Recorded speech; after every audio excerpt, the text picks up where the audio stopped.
ሰላም ሰላም፣ ጤና ይስጥልኝ። ውድና የተከበራችሁ የእንስራ ሚዲያ ተከታታዮች እንዴት ናችሁ? ሰላም ናችሁ? እኔ ሰላም ነኝ፣ እግዚአብሔር የተመሰገነ ይሁን። እናንተም ሰላም በያላችሁበት በዝት ትርፍ ይበልልኝ። እንኳን ቻናሌ በሰላም መጣችሁ ብያለሁኝ ማለት ነው። እንግዲህ ዛሬ በአዲስ ቪዲዮ ተከስቻለሁ ማለት ነው። ያው ሰሞኑን አንዳንድ የስራ ቪዲዮዎች እየፖስትኩኝ ነበረ፣ እናንተም እያያችሁት ነበረ ማለት ነው። እንግዲህ ያው ስራ ጀምሬያለሁ፣ ስቶሪ ላይ እየለቀኩኝ ነው። ሙሉ ቪዲዮ ባለቀም ስቶሪ ላይ አንዳንድ ቪዲዮዎችን እየለቀኩ ነው ማለት ነው። እየገባችሁ ላይክ ኮሜንት እያደረጋችሁ እንድታበረታቱኝ እላለሁ። እንግዲህ ዛሬ በአዲስ ቪዲዮ የመጣሁት በዚህ እህታችን ጉዳይ ነው የመጣሁት ማለት ነው። እንግዲህ እንዳየነው እንደሰማነው እህታችን ራሷን አጥፍታለች ማለት ነው። ያ ደግሞ የሆነበት አብዛኛው ሰው የራሱን መላምት እየሰጠ ነበረ።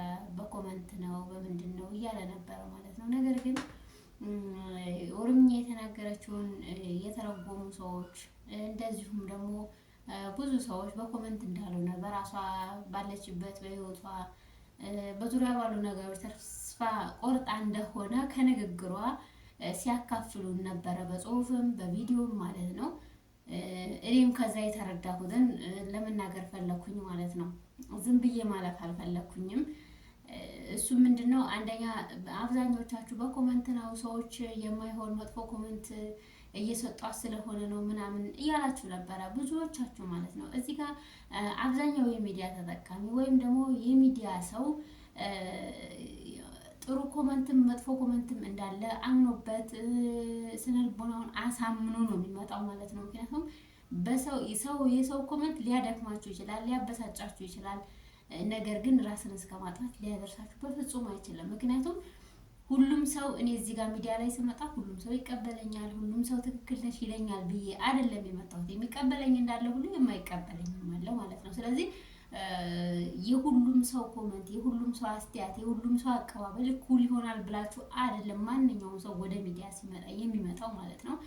ጥሩንም መጥፎንም ለማስተናገድ እኩል ለመቀበል ነው ማለት ነው። ስለዚህ እህታችን አንዳንዴ ብዙ ነገር ኖሯችሁ ብዙ ሰዎች በዙሪያችሁ ኖረው ገንዘብ ቢኖራችሁ ስራ ቢኖራችሁ ባጠገባችሁ ያለው ሰው ሰላም የማይሰጣችሁ ከሆነ ካጠገባችሁ ያለው ሰው የማይረዳችሁ በቃ ማለት አንዳንዴ እኮ ገንዘብ ስላላችሁ ብቻ ደስተኛ አትሆኑ። እቺ ልጅ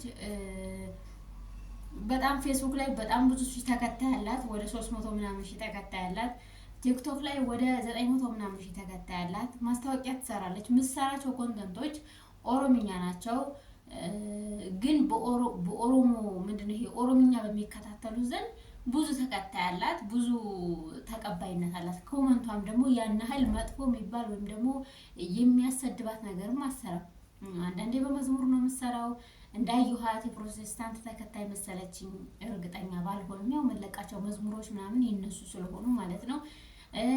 ምሰራቸው ነገሮች ሌሎቹ ደግሞ ማስታወቂያ ናቸው ማለት ነው። ስለዚህ ይህች ልጅ ትሰራለች፣ ታገኛለች። ኑሮዋ እንደምናየው እንደ ሚዲያ ጥሩ ነው። ነገር ግን አንዳንዴ ገንዘብ ስላላችሁ ብቻ ደስተኛ ልትሆኑ አትችሉም። ገንዘብ ስላላችሁ ብቻ ተስፋ ትቆርጡ ማለት አይደለም። አንዳንዴ ምንድነው ይሄ በሰው የተደገፋችሁ ከሆናችሁ የሆነ ሰው በቃ የኔ የምትሉት ሰው ኖራችሁ ወያ ሰው ቢክዳችሁ ወያ ሰው ለእናንተ ጥሩ ስሜት ባይኖረው ማለት እንድትኖሩ የምትጓጉለት ወይ ቤተሰብ ወይ ልጅ ወይ ባል ካልኖራችሁ አንዳንዴ በሚመጡ ነገሮች ይሄ ኮመንቱም ትታችሁት በህይወታችሁ መንገድ ራሱ የሚሰጧችሁ ብዙ ኮመንቶች አሉ ከሚዲያው ባሻገር ማለት ነውና አይዞሽ በርቺ ሚላችሁ ከጎናችሁ ሆኖ የሚደግፋችሁ ሸክማችሁ ሲከብዳችሁ የሆነ ስትታመሙ ህመም ሲሰማችሁ ከፊታችሁ ላይ አንብቦ የእናንተን ህመም ለማቅለል የእናንተ ሸክም ለማቅለል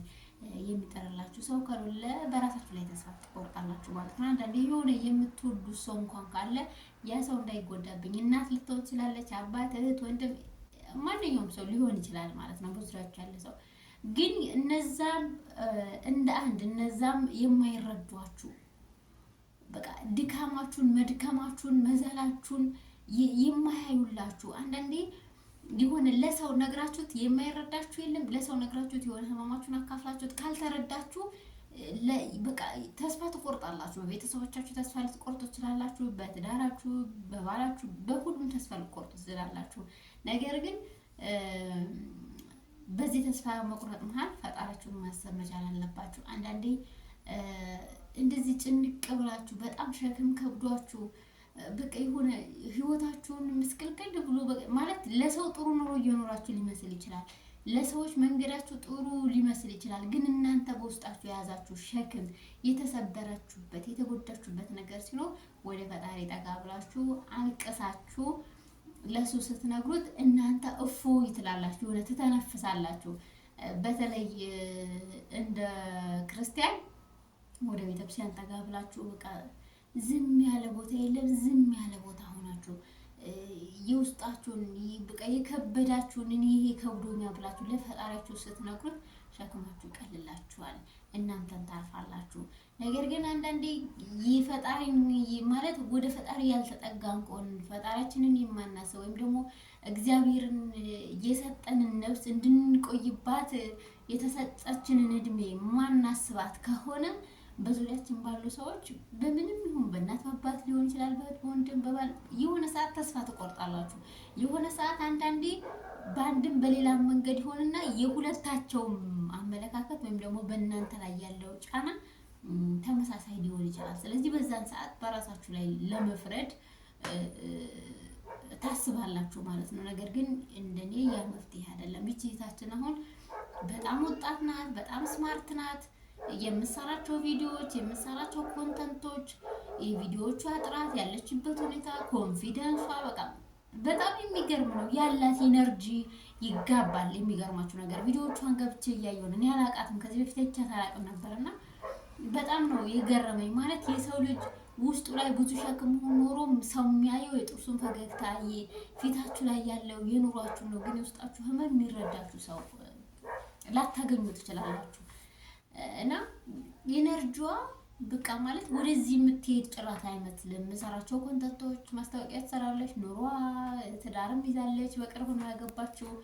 ቪዲዮቿ ገብቼ እያየሁ ነበረ ፌስቡክ ላይ ማለት ነውና ተስፋ መቁረጧ በጣም ነው ያስገረመኝ። በእርግጥ አንዳንዴ እናንተ የሆነ ዲፕሬሽን ላይ ወይም ደግሞ የሆነ ዝለት ላይ ስትሆኑ ሲደክማችሁ ነገሮች፣ ጭንቀቶች ወደ አይምሯችሁ ሲሰበሰቡ ደግሞ የሚገፋፋችሁም ይኖራል። የሚገፋፋችሁ መንስፋ አንዳንዴ በዙሪያችሁ ብዙ ሰዎች ይኖሩና በዙሪያችሁ ብዙ ሰዎች ይከቧችሁና እናንተ ግን ውስጣችሁ ባዶነት የሚሰማችሁ ጊዜ አለና እቺ ልጅ ከብዙ ልጆች ጋር ትሰራለች፣ ብዙ ሰዎች ታገኛለች።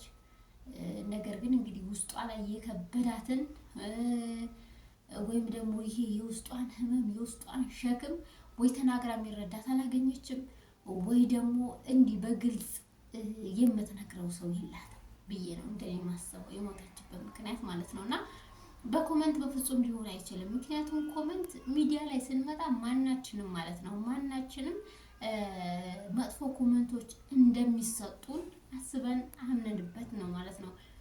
አብዛኛው ሰው ፊቱን ሸፍኖ የሚሰሩ ልጆች አይታችሁ ከሆነ ቲክቶክ ላይም ሊሆን ይችላል፣ ዩቲዩብ ላይም፣ ፌስቡክ ላይም ሚዲያ ማንኛውም ሚዲያ ላይ ሊሆን ይችላል። ግን እነዛ ሰዎች አንዳንዴ ካለው በፊዚካላቸው ወይም ደግሞ ባሉበት ነገር ሆኖ ነገ ላይ መጥፎ ኮመንት እንዳይመጣባቸው ራሳቸው እንዳይጎዱ የሚፈሩ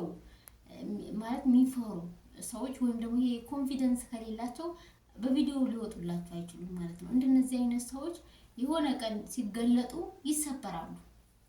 ግን እንደዚህ እንደሷ በኮንፊደንስ በግልጽ የወጣ ሰው በፍጹም በኮሜንት ወይም ደግሞ ሰዎች በሚሰጡት አስተያየት ሊሰበር ወይም ደግሞ ራሱ ሊያጠፋ አይችልም ማለት ነው። እኔ የተረዳሁት ብዙ ላይ ያሉ ሰዎች አንዳንዴ የሆነ ሰው ጨንቆኛል ከብዶኛል ብሎ ሲያማክራችሁ ከልባችሁ ብታደምጡት ማለት የሰው ልጅ እኮ የሆነ ሸክሙን፣ ህመሙን፣ ድካሙን ሲነግራችሁ እናንተ ስታዳምጡት ያ ሰው ይቀለዋል ወደ እናንተ ስለሚያሸጋግረው ወይም ደግሞ ለእናንተ ስለሚያካፍል ወይም ደግሞ ለዛ ሰው ትንሽ ነገር ብትሆን ጠቃሚ መፍትሄ ብትሰጡ ከዚያችሁ በቃ ጓደኛ ሊሆን ይችላል፣ እህት ወንድም ልትሆኑ ትችላላችሁ። በቤተሰባችሁ ውስጥ የሆነው ሰው ተስፋ መቁረጥ መንገድ ላይ ካለ ካጠገባችሁ